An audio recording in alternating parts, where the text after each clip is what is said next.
In university, you kind of have to be like responsible for your own life. The choices you made will impact what you're doing. For me, right now, being at the university, I don't want to make the choice that I will regret ever. Because coming from the camp, this is like a golden chance to change my story and be the person that I always wanted to be when I was young. My name is Yars Journey. I'm on the UVic women's basketball team, and I'm a first year in social science program. I have 3 sisters and 3 brothers, and we have known nothing but the life of being a refugee ever since my parents escaped my country, which is South Sudan, long time ago during the Civil War. I was born and raised in Kakuma refugee camp, and Kakuma was founded by the United Nations in 1992 to aid the people of South Sudan, and that is how my parents ended up in Kakuma. Kakuma was supposed to be for 70,000 people, but currently there's around 250,000 people living in it. That makes it very hard to provide for the population. It's very hard. Some of the challenges that we face in Kakuma is access to simple basic needs like food, water, and shelter. Main problem is access to clean water, and also there's no enough water taps to fill the need of the people. For me, to get water for our family, I have to wake up very early in the morning. But if I didn't go there on time, that means I wouldn't have water for 2 days. It's very difficult for everyone. We have to walk for a distance and to go get water. Majority of people eat once a day. That's has always been my whole life growing up. That's what I knew. When we get the ration from the UNHCR, to make it last till the next month, we have to eat once a day. Every kid in the camp eats once a day, and it has become a natural thing that we do. When it comes to education, women are not a priority when it comes to school. Less than 1% of girls attend high school. Even though they do, they will drop out because of the amount of work they have to do at home and coming back and studying. But for me, that was not the case. I always wanted to go to school. Even though I was in the camp, I have these dreams. I want to be something. Education is the key to life. We are told that the only way to make it out of there is just being educated. I remember in my school, people were dedicated to go to school. They try their best.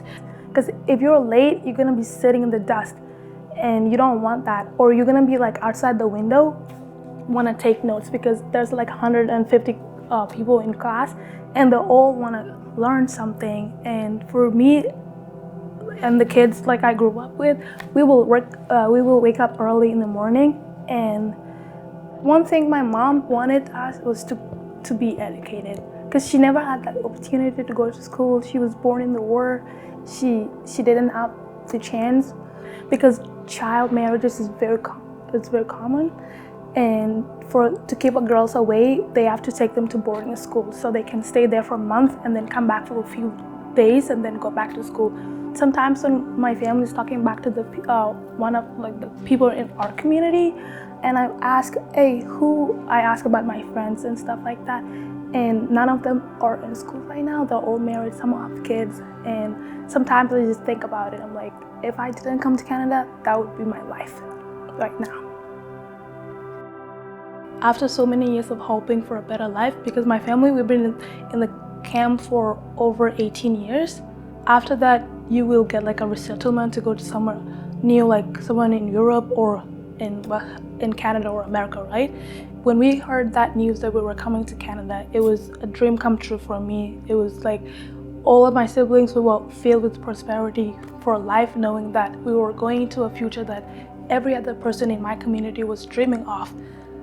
In November 2021, my family resettled to Canada, and we were sponsored by the Summerland Refugee Sponsor Group. Well, the first time I saw Yar, I was running a basketball academy in Summerland, and I was actually driving to practice, and there's a roundabout close to our gym, and I saw this girl walking on the street. I'm like, this girl is long, and I said, why is she not playing basketball? I had no idea who she was. So I started asking some of my teaching colleagues who work at Summerland Secondary School. So they said, yeah, she's a refugee from Africa. She's born at a refugee camp in Kenya. So I ended up going to the school a few days later, And I introduced myself. I said, I'm a basketball coach. Have you ever played basketball before?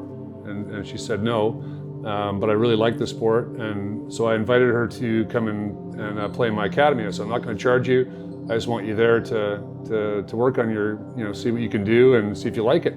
Was super open to the idea, and so that's sort of where our relationship started, was just me noticing her. And part of one of my strengths as a basketball coach is identifying talent and potential. And when you see a girl that's that tall and that long, and she looks like she's a pretty good athlete, I don't want a girl like that to fall through the cracks.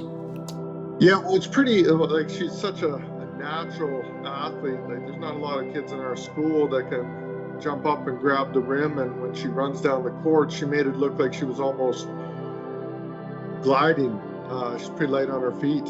And so you take those attributes and her length and stuff, but honestly, that was just part of it, because her just coachability, her positiveness, her energy was so contagious. Yeah, so I got an email from Spencer McKay, who I knew from our time coaching together at UBC. And he said, I got a player that I think is going to be a diamond in the rough. You got to check her out. And then he told me her story and her background and how she arrived in Penticton. And two of the things that he said about Yar was that she is a gym rat, wants to be in the gym training all the time, and she just has an infectious personality. She's just she has so much enjoyment. She brings so much enjoyment to the game, so much energy. She is absorbing everything, whether it's the coaches, whether it's her teammates that are helping her. She just has so much enjoyment and desire to get better. Well, I think her background is a huge part of her personality, having to persevere through, being born in a refugee camp. I mean, the odds of someone leaving that situation and being successful in the first place it's really rare. In over 30 years of education, I don't think I've met someone with Yar's outlook, energy. I truly believe she will make such a positive difference in a lot of people's lives, because she values her education. She takes nothing for granted.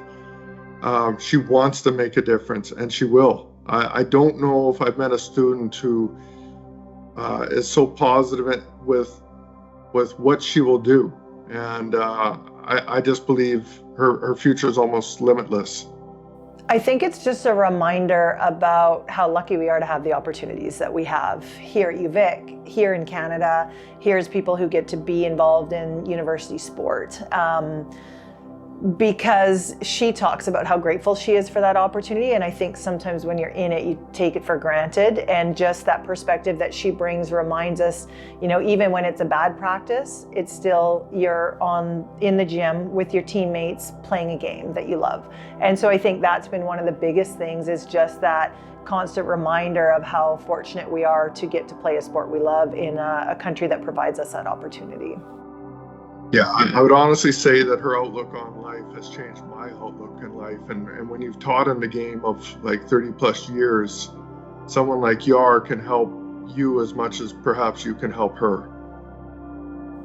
Everybody I've spoken to, when I've told them Yar's story, or anybody who's had an opportunity to meet Yar, one of the first things they ask is, what can I do and how can I help? And we've been fortunate to get some early support to establish a scholarship that will help support some of the expenses associated with being a university student. And I think, again, if you meet Yar, you know how driven she is to succeed on the basketball court, in her education, and to really make an impact in Victoria and back home in Africa. And I think if there are opportunities that people can support Yar, as soon as you meet her, you'd be more than happy to find a way to support that scholarship. Since arriving in Canada, I feel like my life has changed a lot. It almost felt like it's a miracle to me. What I do nowadays is just like, I am more grateful for the things that I have right now that I didn't have growing up. Kakuma has shaped me, and it's like overcoming those challenges that will make you grow out of your comfort zone, and just like taking risk, and just also just being aware of things that are happening around the world. Right now I have like two perspective of life in Kakuma and life in Canada, which is like like I just have to like balance. I just can't be like, oh yeah, I made it out. I also have to think about the life that I was in, and also just how can I make use of like the things that I have right now. How can I like make good use of them? Like my story is a story of like survival, and I like share it to like create awareness about life in Kakuma refugee camp, and also just to like open eyes for other people to be grateful for the things that they have in life.